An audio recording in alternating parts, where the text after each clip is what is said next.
Assalamualaikum warahmatullahi wabarakatuh. Sebelumnya perkenalkan, nama saya Anissa Hanifah Rahma dengan 3 digit ring belakang 108 dari kelas PM 23I. Pada kesempatan kali ini saya akan menjelaskan terkait materi elips. Jadi di sini untuk elips itu definisinya adalah tempat kedudukan titik-titik yang perbandingan jarak ke titik fokus dan terhadap garis direktrix itu bernilai sama dengan E. Jadi nilai E-nya atau eksentrisitasnya itu kurang dari 1. Nah, di sini kita yang pertama akan mencari persamaan umum dari elips. Nah, sebelum itu kita perlu mengetahui terlebih dahulu bagaimana bentuk grafik atau bentuk dari elips tersebut. Nah, di sini sudah saya gambarkan. Kemudian di sini juga terdapat keterangannya. Jadi di sini titik P itu merupakan titik pusat dari elips. Nah, koordinatnya atau titik koordinatnya itu adalah alfa, beta. Selanjutnya di samping kiri dan samping kanannya itu terdapat titik F1 dan titik F2 yang merupakan titik fokus dari elips tersebut. Nah, selanjutnya di sini juga terdapat garis D1, di mana garis D1 ini merupakan garis direktrix. Selanjutnya di sini juga ada E. Nah, ini tadi kan eksentrisitas, jadi perbandingan antara titik yang terdapat pada elips ke titik fokus dan titik yang ada di elips ke garis direktrix. Jadi di sini perbandingannya itu menjadi PF1 per PD1. Selanjutnya di sini juga terdapat P1, P2, T1, T2, di mana keempat titik ini merupakan titik puncak dari elips. Selanjutnya di sini juga terdapat jarak antara titik pusat ke titik puncak, kemudian jarak titik pusat ke titik fokus. Nah, di sini PV1, PV2 itu berarti kan jarak dari titik pusat ke titik P1 atau titik P2 yang merupakan tadi itu titik puncak. Nah, itu disimbolkan sebagai A. Kemudian di sini juga terdapat jarak antara titik pusat ke titik fokus, yaitu PF1 dan PF2. Nah, kedua ini itu disimbolkan dengan C. Kemudian juga terdapat jarak antara titik pusat ke titik T1 dan T2 yang juga tadi merupakan puncak dari elips, yaitu PT1, PT2 itu disimbolkan dengan nilai B. Oleh karena itu di sini kita mendapatkan titik F1 ini memiliki titik koordinat alfa ditambah C, beta.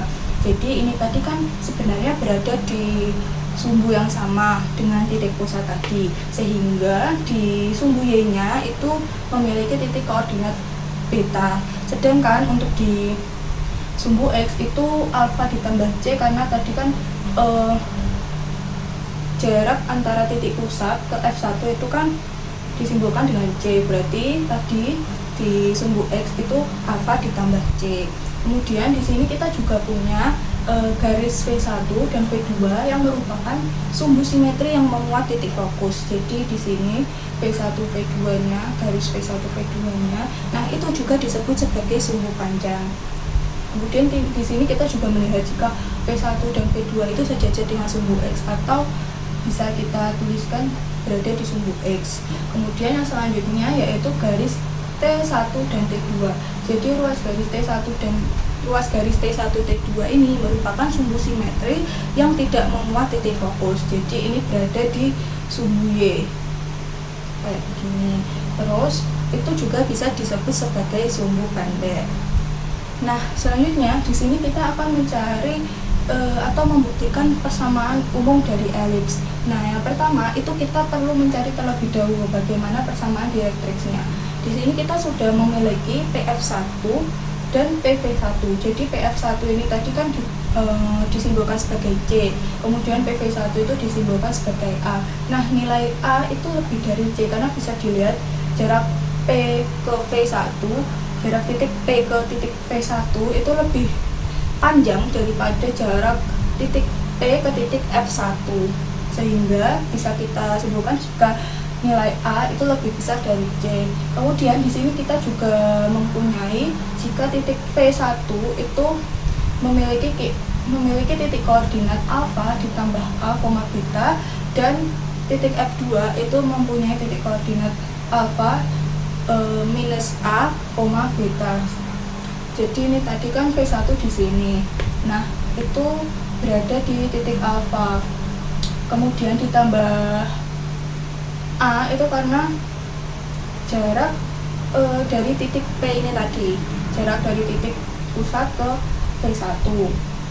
Kemudian untuk P2-nya itu dikurangi alfa karena ya sama, yaitu jarak dari P ke F2 itu kan bernilai A juga, tapi karena di sebelah kirinya maka itu dikurangi A, sehingga kita dapatkan V1 F1 per V1D itu sama dengan E.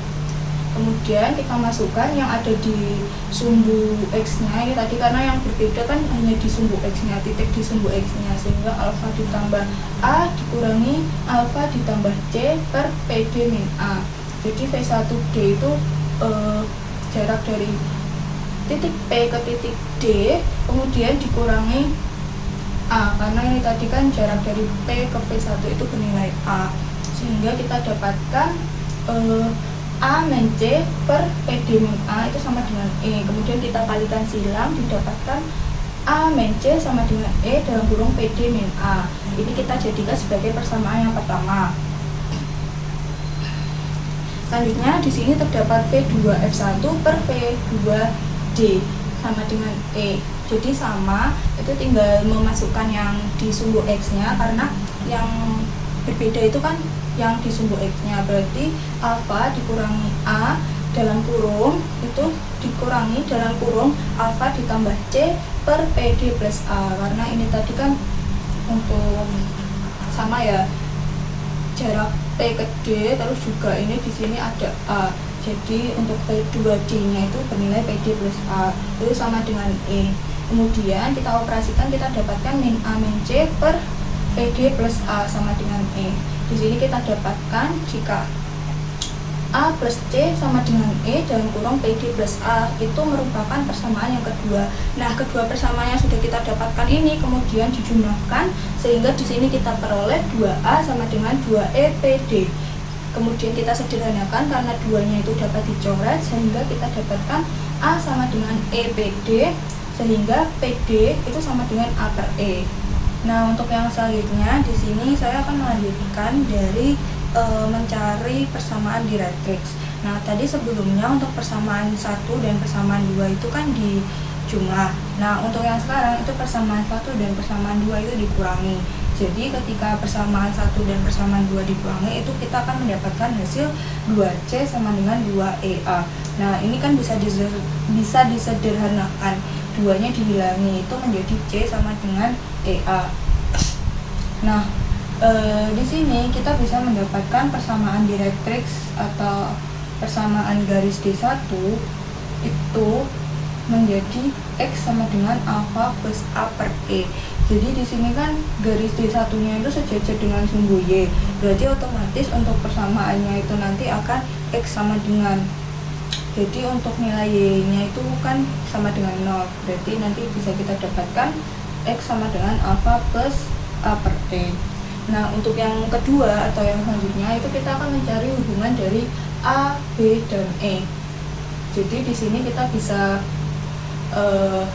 menuliskan terlebih dahulu T1F1 per T1 T aksen. Jadi di sini itu kan eksentrisitas. Nah, itu berarti kan jarak dari titik yang ada di elips, yaitu titik puncak elips T1 ke F1 itu ke fokusnya. Kemudian di sini ada T1 ke T aksen. Jadi T aksen ini salah satu titik di garis direktrixnya atau di garis D1 ini tadi. Itu kan sama dengan E. Nah, di sini untuk T1 T aksen itu besarnya atau panjangnya itu sama dengan PD, sehingga di sini kita ganti untuk T1 T aksen itu menjadi PD, sehingga di sini nanti menjadi T1F1 per PD itu sama dengan E. Kemudian kita kalikan silang sehingga kita dapatkan T1F1 sama dengan EPD. Nah, tadi di mencari persamaan direktrix itu ketika persamaan 1 dan persamaan 2 dijumlah, itu nilai PD-nya kan A per E. Nah, ini kita bisa substitusikan untuk mencari hubungan A, B, dan E.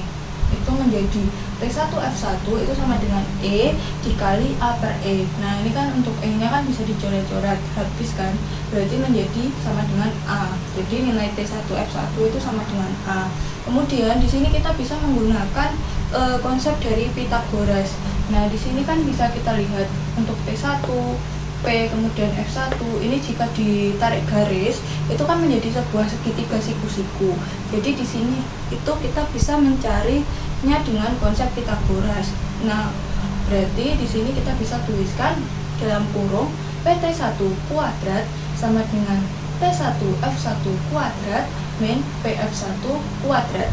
Nah, sesuai yang di awal tadi, yaitu di keterangan, itu tadi kan PT1 itu disimbolkan dengan B, sehingga di sini kita bisa substitusikan atau kita ganti menjadi B kuadrat sama dengan T1F1-nya di sini tadi kita dapatkan sebagai A, berarti kita ganti menjadi A kuadrat min PF1 itu tadi di keterangan awal juga itu kita dapatkan jika nilainya atau simbolnya itu adalah C kuadrat. Kemudian di sini itu tadi kita juga mendapati untuk persamaan 1 dan persamaan 2 ketika dikurangi itu nilainya C sama dengan EA. Jadi untuk C-nya ini kita bisa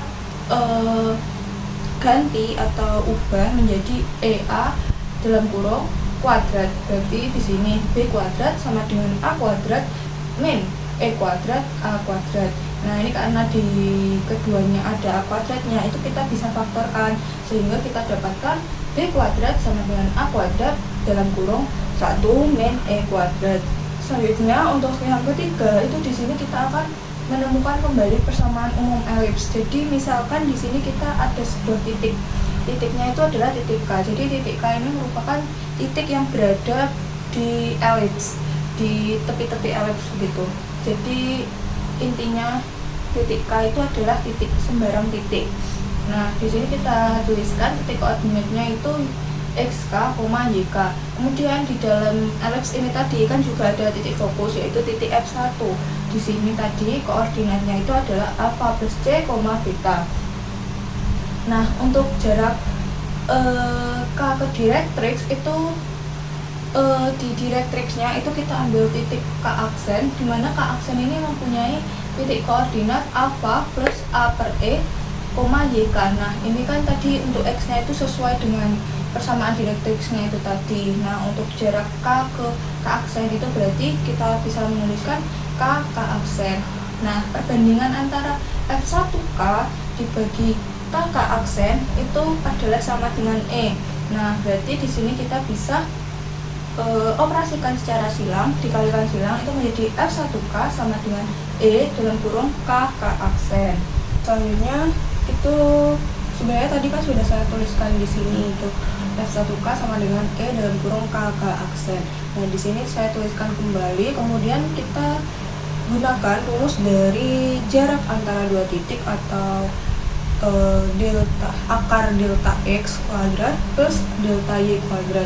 Nah, ini kita substitusikan sesuai apa yang diketahui tadi sebelumnya, sehingga di sini dalam kurung XK min dalam kurung A plus C tutup kurung 2 kali kuadrat plus YK min beta kuadrat sama dengan E akar dalam kurung XK min dalam kurung apa plus A per E tutup kurung kuadrat plus YK min YK kuadrat.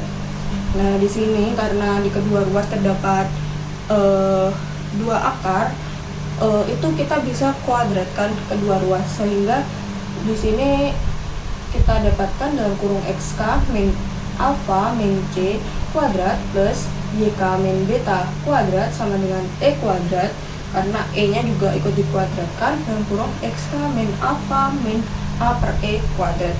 Nah, di sini untuk YK min YK nya kan tadi habis karena nilainya 0 dikuadratkan itu kan tetap 0, berarti kita tidak usah menuliskannya. Nah, di sini itu kita operasikan sehingga di sini itu kita dapatkan xk kuadrat plus alfa kuadrat min 2 alfa xk min 2 cxk plus 2 alfa c plus c kuadrat plus yk kuadrat min 2 yk beta plus beta kuadrat sama dengan e kuadrat. Ini kita mengkuadratkan yang di dalam kurung terlebih dahulu. Xk kuadrat plus alfa kuadrat min 2 alfa xk min 2 alfa x min 2a xk per e ditambah 2 alfa a per e plus a kuadrat per e kuadrat. Nah, ini kan sebenarnya tadi di luar kurung itu kan ada e kuadrat. Nah, berarti kan ini bisa dikalikan. Di sini kalau dikalikan itu kita bisa mendapatkan juga untuk yang di ruas kanan e kuadrat xk kuadrat plus e kuadrat alfa kuadrat min 2 e kuadrat alfa xk min 2e a xk plus 2e alfa a plus a kuadrat. Nah, kemudian di sini itu kita bisa mengelompokkannya berdasarkan variabel yang sama, jadi nanti ujung-ujungnya itu bisa difaktorkan. Nah, untuk hasil pemfaktorannya itu di sini kita bisa dapatkan dalam kurung xk min alfa kuadrat min 2c dalam kurung xk min alfa plus c kuadrat plus dalam kurung yk min beta kuadrat sama dengan e kuadrat dalam kurung xk min alfa kuadrat min 2ae dalam kurung xk min alfa plus a kuadrat. Kemudian ini kayak dipindah ruas gitu, jadi nanti untuk yang sebelumnya ada di ruas kiri itu menjadi di ruas kanan, yang di ruas kanan itu menjadi di ruas kiri.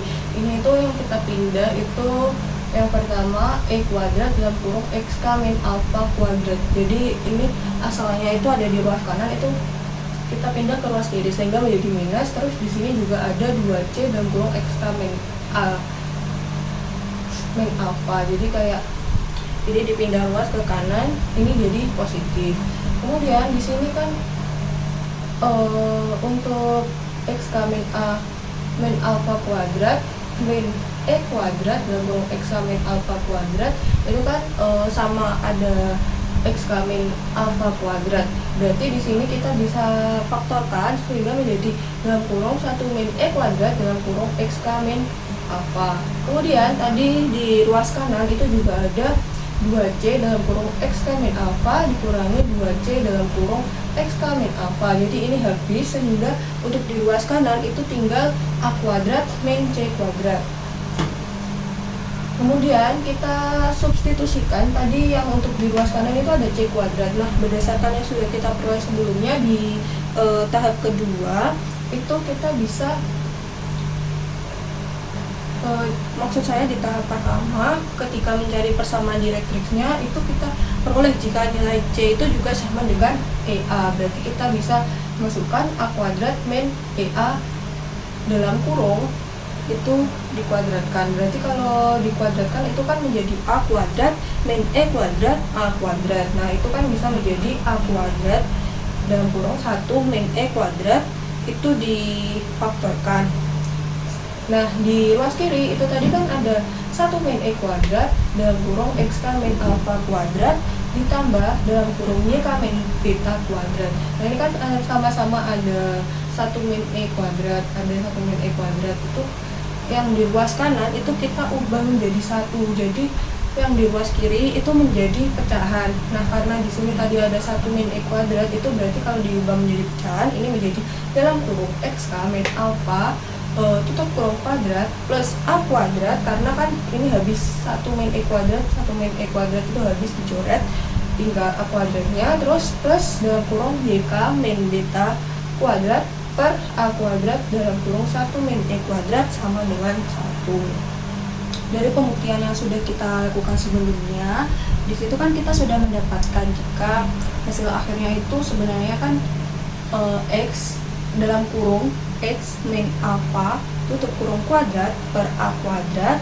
plus y dalam kurung y min beta tutup kurung kuadrat per a kuadrat dalam kurung 1 min e kuadrat. Nah, untuk yang itu yang a kuadrat dalam kurung 1 min e kuadrat itu sebenarnya kan kalau di tahap kedua yang mencari hubungan antara A, B, dan E itu kan sama saja seperti B kuadrat. Jadi untuk yang penyebutnya A kuadrat dalam kurung 1 min E kuadrat itu kita ganti menjadi B kuadrat. Nah, di sini itu kita akan mendapatkan persamaan dari elips di mana pusatnya itu P dengan titik koordinat alfa, beta serta sumbunya sejajar dengan sumbu koordinat di mana A-nya itu juga lebih dari B sesuai dengan yang sudah kita buktikan sebelumnya. Itu akan didapatkan dalam kurung X min alpha tutup kurung kuadrat per A kuadrat plus dalam kurung Y min beta tutup kurung kuadrat per B kuadrat sama dengan 1. Nah, bentuk dari elipsnya ini itu berbentuk elips horizontal. Nah, untuk yang kedua ini sebenarnya sama, pusatnya sama, sumbunya sejajar juga sama, yang membedakan hanya A-nya itu bernilai kurang dari B. Untuk rumusnya sendiri itu sebenarnya sama, yaitu X min alpha tutup kurung kuadrat per A kuadrat plus dalam kurung Y min B kuadrat per B kuadrat sama dengan 1. Nah, yang membedakan itu hanya bentuk elipsnya. Jadi di sini bentuk elipsnya itu vertikal. Kemudian dengan cara yang analog juga dari pembuktian yang pertama, di mana pusat dari elipsnya itu di 0,0, kemudian untuk A-nya itu lebih dari B, itu nanti dapat persamaan X kuadrat per A kuadrat sama ditambah Y kuadrat per B kuadrat sama dengan 1. Nah, ini bentuknya juga sama, bentuknya itu adalah elips horizontal. Jadi yang A-nya itu lebih dari B itu elipsnya kan berbentuk horizontal. Kemudian untuk yang A-nya kurang dari B, kemudian pusatnya P dan kurang 0,0 itu persamaannya juga sama, namun yang membedakan hanya bentuk elipsnya yang vertikal seperti itu. Kemudian di sini saya akan menjelaskan terkait persamaan garis lingkup pada elips. Nah, untuk yang pertama di sini yang akan saya jelaskan itu adalah persamaan garis lingkup elips jika diketahui gradiennya. Jadi di sini kita misalkan terdapat sebuah persamaan garis yang diketahui gradiennya, yaitu Y sama dengan mx plus P. Kemudian kita juga misalkan terdapat satu persamaan elips, yang mana persamaan elips ini itu adalah persamaan elips yang pusatnya di 0,0, yaitu X kuadrat per A kuadrat plus Y kuadrat per B kuadrat sama dengan 1. Nah,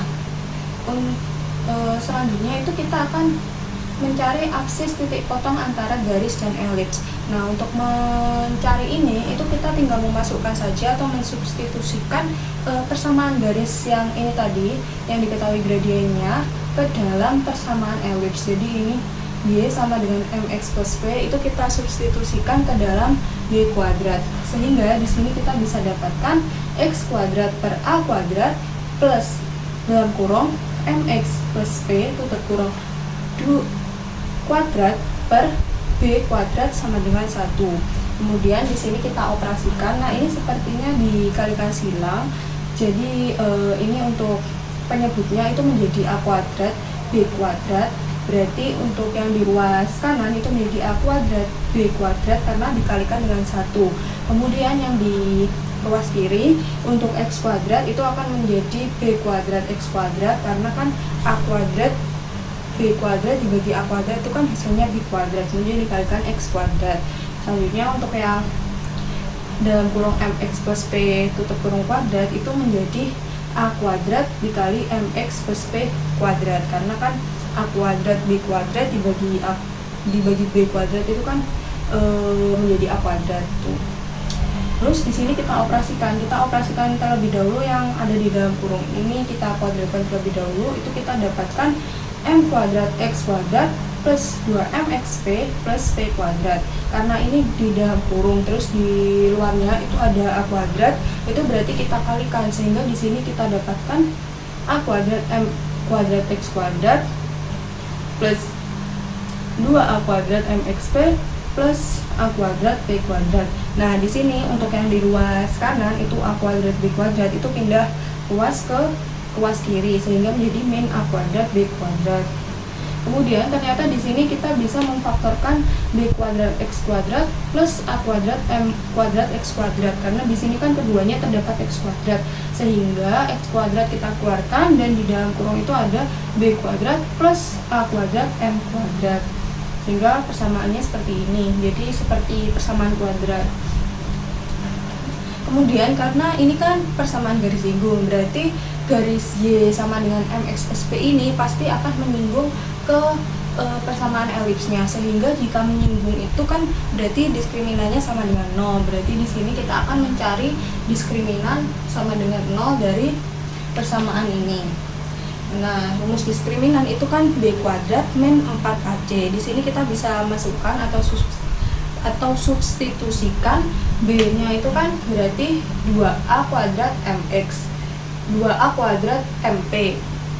Ini dikuadratkan min 4 dalam kurung A-nya itu kan B kuadrat plus A kuadrat M kuadrat. Disubstitusikan juga. Kemudian untuk C-nya itu kan berarti A kuadrat P kuadrat min A kuadrat B kuadrat. Ini sudah disubstitusikan sama dengan 0. Kemudian kita operasikan, di sini kita dapatkan 4A pangkat 4 M kuadrat P kuadrat min dalam kurung 4B kuadrat plus 4A kuadrat M kuadrat dikali A kuadrat P kuadrat min A kuadrat B kuadrat sama dengan 0. Nah, ini kita bisa kalikan terlebih dahulu. Di sini kita dapatkan dalam kurung 4A kuadrat B kuadrat P kuadrat min 4A kuadrat B pangkat 4 plus 4A pangkat 4 M kuadrat P kuadrat min 4A pangkat 4B kuadrat M kuadrat. Nah, ini itu bisa kita ubah, kita kalikan dengan minus karena ini kan ada di dalam kurung, kemudian ini di depannya itu ada minus, sehingga kita dapatkan persamaannya itu 4A pangkat 4 M kuadrat P kuadrat min 4A kuadrat B kuadrat P kuadrat plus 4A kuadrat B pangkat 4 min 4A pangkat 4 M kuadrat P kuadrat plus 4A pangkat 4 B kuadrat M kuadrat sama dengan 0. Nah, di sini karena 4A pangkat 4 M kuadrat P kuadrat itu dikurangi juga yang sama, berarti kan habis, sehingga kita bisa coret. Kemudian di sini itu tersisa min 4A kuadrat B kuadrat P kuadrat plus 4A kuadrat B pangkat 4 plus 4A pangkat 4 B kuadrat M kuadrat sama dengan 0. Nah, di sini itu kita bisa kalikan dengan 1 per min 4A kuadrat B pangkat 2 B kuadrat. Nah, karena di sini kan jika kita lihat itu ada 4, ada A kuadrat, ada B kuadrat, sehingga kita bisa kalikan dengan min 1 per 4A kuadrat B kuadrat, sehingga kita dapatkan P kuadrat min B kuadrat min A kuadrat M kuadrat itu sama dengan 0. Kemudian kita pindah ruas, sehingga di sini kita bisa peroleh P kuadrat plus B kuadrat plus A kuadrat M kuadrat itu jika diakarkan itu akan menjadi plus minus akar B kuadrat plus A kuadrat M kuadrat. Di pembuktian yang sudah kita lakukan, kita bisa menyimpulkan jika persamaan garis singgung jika diketahui gradiennya untuk persamaan elips X kuadrat per A kuadrat plus Y kuadrat per B kuadrat sama dengan 1, itu adalah Y sama dengan MX plus minus akar B kuadrat plus A kuadrat M kuadrat. Nah, ini tadi kan sebelumnya untuk persamaan garisnya itu MX plus P. Kemudian di sini tadi kita juga sudah mengakarkan jika P-nya itu akan mendapatkan sama dengan plus minus akar B kuadrat plus A kuadrat M kuadrat. Jadi ini seperti disubstitusikan begitu. Nah, untuk persamaan elips yang selanjutnya yaitu dalam kurung X min alpha tutup kurung kuadrat per A kuadrat plus dalam kurung Y min beta tutup kurung kuadrat per B kuadrat sama dengan 1, itu bisa menggunakan cara yang analog dengan cara yang sebelumnya, yang persamaan elips sebelumnya. Itu berarti kita akan mendapatkan Y min beta sama dengan M dalam kurung X min alpha plus minus akar B kuadrat plus A kuadrat M kuadrat. Kemudian di sini terdapat persamaan garis singgung pada elips yang diketahui titik singgungnya. Jadi kita misalkan di sini terdapat titik T dengan koordinat X1, Y1, di mana titik T ini merupakan titik singgung pada elips. Kemudian selanjutnya terdapat titik P dengan koordinat X2, Y2, di mana titik P ini merupakan titik yang berada pada elips, jadi titik yang sembarang gitu. Kemudian di sini juga terdapat persamaan elips dengan pusat 0,0, yaitu persamaannya x kuadrat per a kuadrat plus y kuadrat per b kuadrat sama dengan 1. Nah, di sini itu kita akan mensubstitusikan titik yang ada di permisalan ini tadi, yaitu titik T dan juga titik P. Nah, di sini sih akan disubstitusikan terlebih dahulu titik P, yaitu x2, y2. Itu kita substitusikan ke persamaan elips sehingga kita dapatkan x2 kuadrat per a kuadrat plus y2 kuadrat per b kuadrat sama dengan 1. Sehingga jika diubah tidak menjadi persamaan, itu kita dapatkan b kuadrat x2 kuadrat plus a kuadrat y2 kuadrat sama dengan a kuadrat b kuadrat. Nah, ini kita simbolkan sebagai persamaan yang pertama. Kemudian yang selanjutnya di sini kita akan mensubstitusikan titik T x1, y1 ke persamaan elips sehingga kita dapatkan x1 kuadrat per a kuadrat plus y1 kuadrat per b kuadrat sama dengan 1. Nah, ini juga sama, kita ubah tidak menjadi pecahan sehingga kita dapatkan b kuadrat x1 kuadrat plus a kuadrat y1 kuadrat sama dengan a kuadrat b kuadrat. Untuk yang ini itu adalah persamaan yang kedua. Nah, dari persamaan yang pertama dan yang kedua ini kita bisa memperoleh jika persamaan 1 dan persamaan 2 itu sama, karena ini kan sama-sama a kuadrat b kuadrat, a kuadrat b kuadrat, sehingga b kuadrat x2 kuadrat plus a kuadrat y2 kuadrat itu sama dengan b kuadrat x1 kuadrat plus a kuadrat y1 kuadrat. Kemudian di sini kita pindahkan ruas sesuai variabelnya yang b kuadrat dengan b kuadrat, a kuadrat dengan a kuadrat. Ini berarti menjadi b kuadrat x2 kuadrat min b kuadrat x1 kuadrat sama dengan a kuadrat y1 kuadrat min a kuadrat y2 kuadrat. Nah, ini kan bisa difaktorkan. Itu bisa menjadi min b kuadrat dalam kurung x1 kuadrat min x2 kuadrat sama dengan a kuadrat dalam kurung y1 kuadrat min y2 kuadrat. Kemudian dari x1 kuadrat min x2 kuadrat itu kita bisa pecah lagi menjadi x1 plus x2 dikali x1 min x2. Nah, hal ini juga sama untuk y1 kuadrat min y2 kuadrat itu menjadi y1 plus y2 y1 min y2. Kemudian ini kita kalikan silang. Jadi kayak menjadi pecahan begitu. Berarti di sini menjadi min b kuadrat dalam kurung x1 plus x2 per a dalam kurung y1 plus y2 sama dengan dalam kurung y1 min y2 per x1 min x2. Nah, untuk persamaan ini itu kita simbolkan sebagai persamaan yang ketiga. Nah, selanjutnya itu untuk persamaan garis PT itu kita bisa memperoleh y min y1 sama dengan y1 min y2 per x1 min x2 dikali x min x1. Jadi ini adalah rumus persamaan garis yang diketahui dua titiknya. Kemudian ini untuk persamaan garis ini tadi yang sebelumnya barusan kita dapat ini kita sebutkan sebagai persamaan yang keempat. Kemudian dari persamaan ketiga dan persamaan keempat kita bisa memperoleh jika y min y1 sama dengan min b kuadrat dalam kurung x1 plus x2 per a kuadrat dalam kurung y1 plus y2 dikali x min x1. Nah, ini tadi kan y1 min y2 per x1 min x2. Nah, ini nilainya itu sama seperti yang ada di persamaan ketiga, jadi tinggal mengubah atau mensubstitusikan yang ada di ruas kiri ini. Nah, untuk persamaan yang barusan kita dapatkan dari persamaan 3 dan persamaan 4 itu kita bisa tuliskan sebagai persamaan yang kelima. Kemudian selanjutnya itu ada jika P mendekati T sedemikian hingga P berhimpit dengan T, maka X1 itu akan sama dengan X2 dan Y1 itu sama dengan Y2. Sehingga Y min Y1 sama dengan min B kuadrat dikali 2X1 per A kuadrat dikali 2Y1 dikali X min X1.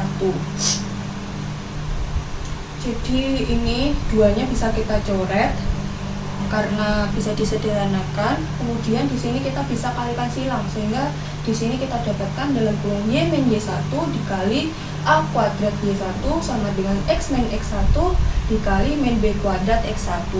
Kemudian kita kalikan lagi, kita operasikan, kita dapatkan A kuadrat Y1Y min A kuadrat Y1 kuadrat sama dengan min B kuadrat X1X plus B kuadrat X1 kuadrat. Nah, di sini itu selanjutnya kita pindah ruaskan. Jadi di sini pindah ruas, itu kita dapatkan B kuadrat X1 kuadrat plus A kuadrat Y1 kuadrat sama dengan B kuadrat X1X plus A kuadrat Y1Y. Nah, dari persamaan ini itu kita akan ubah menjadi sebuah pecahan, itu menjadi X1 kuadrat per A kuadrat plus Y1 kuadrat per B kuadrat sama dengan X1X per A kuadrat plus Y1Y per B kuadrat sama dengan 1. Nah, ini bisa sama dengan 1 karena kita mengacu pada persamaan elipsnya. Untuk yang ini itu kita sudah mendapatkan bagaimana rumus dari persamaan garis singgung elips jika diketahui titik singgungnya pada persamaan X kuadrat per A kuadrat plus Y kuadrat per B kuadrat sama dengan 1. Nah, selanjutnya untuk yang persamaan X min alpha kuadrat per A kuadrat plus dalam kurung Y min B tutup kurung kuadrat per B kuadrat sama dengan 1, itu kita bisa lakukan cara yang analog, sehingga di sini kita dapatkan persamaan garis singgungnya itu adalah dalam kurung X1 min alpha dikali X min alpha per A kuadrat plus Y1 min beta dikali Y min beta per B kuadrat sama dengan 1.